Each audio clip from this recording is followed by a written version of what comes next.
Hey guys, Haxertech here for another video, and today is going to be a short video. I just wanted to share a quick idea for how you can make your own mask. Now, in one of the previous videos I did, I wanted to list out 10 facts that you guys should know about coronavirus, and at the time, one of the things I had called out was that a mask is kind of an optional accessory at this point, just because there was little evidence that supported how airborne the virus is, and obviously information has come out that kind of supports the idea that the virus is more airborne than it was originally thought. So what I wanted to share is just an idea for a way that you can make a mask extremely easily.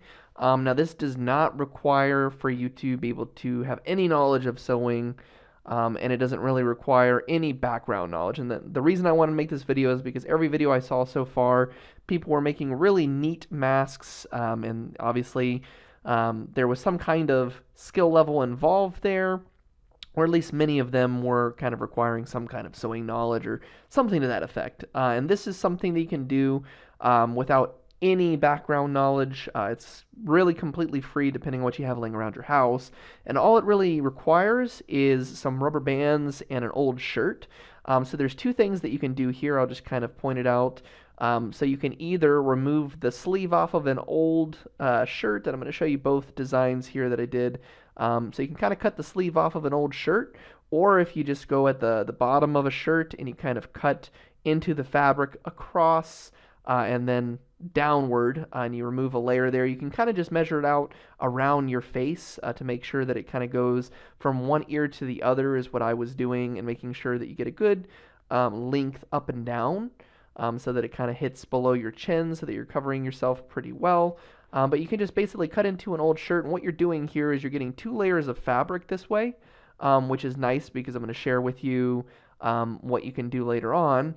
But when you do that here, what you can see is once you cut the fabric out, what I've done is I've basically just I pinch the fabric here at the tips, at the top and bottom of that fabric, and then I'll just use scissors to basically cut into the fabric through. So I'll cut right here and I'll cut right here, and then I stick my rubber bands just through there. What I've actually done is I've taken 2 rubber bands and I combined them. So these are 2 rubber bands combined, and then separately over here there were 2 rubber bands combined, which I basically just put through the hole, tied off here. Separately with those 2 rubber bands tied together, I put it through the hole, tied it here, and kind of tied it into a knot at the end here, and just measured it around my ear to make sure that I have a good length so that it is keeping it secure around my head. And here you can see kind of where I put it through the hole more and tied it off.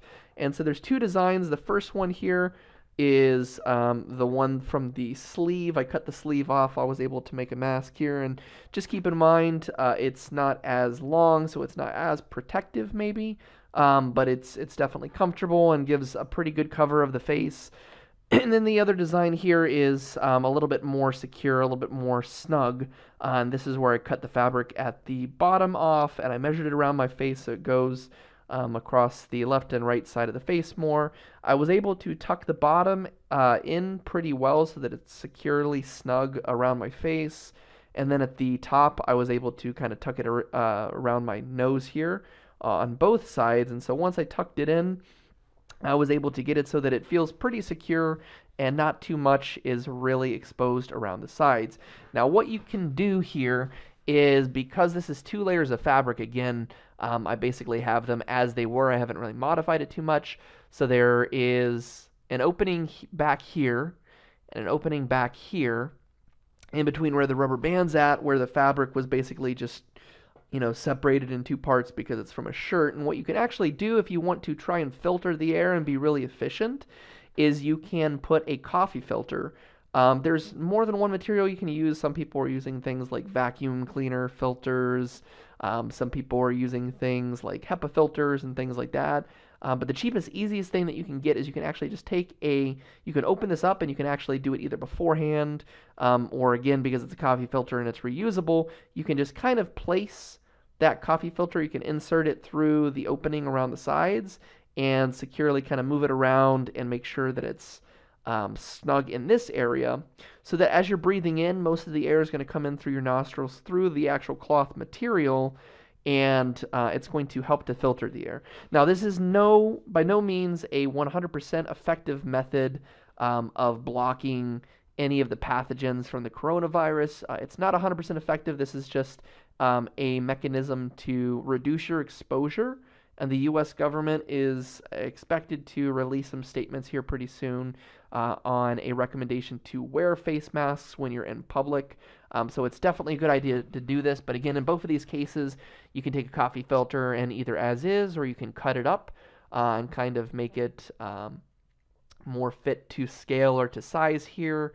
You can see the smaller design, again, it doesn't cover as much of my nose, so if you want to be as precise as possible, that other design, just kind of cutting some fabric off the bottom of an old shirt, works well. But what I'm also going to do is link in the description here an article that I found that supports the idea of using cloth as sort of one of the mechanisms to filter the air.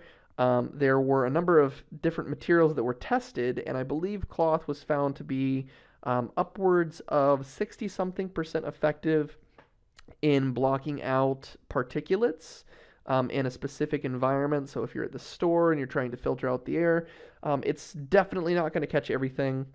Nothing is going to completely replace an N95 or N65, I think it was, mask. The N65 masks are going to be way more effective. Actually, I think it was N95. But anyway, the masks that are being recommended out there for healthcare providers and for those that really need the protection, obviously this is not going to be a completely valid substitute.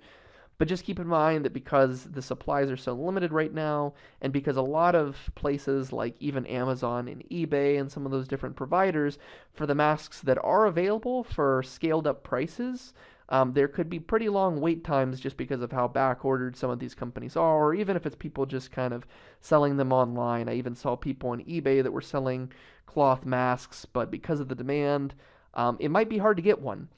So this is just a quick way that you can do something in the meantime to protect yourself, and it certainly is effective when you're going out to stores in lower risk areas. My particular area doesn't have too many cases that are reported so far, but it's just something that you can do kind of as a precaution. So that's all I wanted to show you guys, was just a very quick idea of a way that you can, for free, using just an old t-shirt maybe you have laying around the house. You could use other items too. It doesn't have to be a t-shirt, but one of the items in the article that I'll link in the description actually mentions specifically 100% cotton shirts as a good item to use to make a mask. So that's my video, guys. Just an idea for you. If you guys have any comments or questions, feel free to leave them below. Please like, comment, and subscribe if you liked the video. And also make sure to check the description for ways to support the channel. If you like this video and other videos and you'd like to support the channel, there's a bunch of free ways that you can support the channel. Doesn't cost you anything, but it does get you some free things. In some of those cases, there's some free ways that you can get stock. You can get discounts on shopping and things like that. So anything that interests you, feel free again to use those different free ways to support the channel and get something for yourself. Thanks again for watching, guys. I'll see you in the next video. Talk to you then.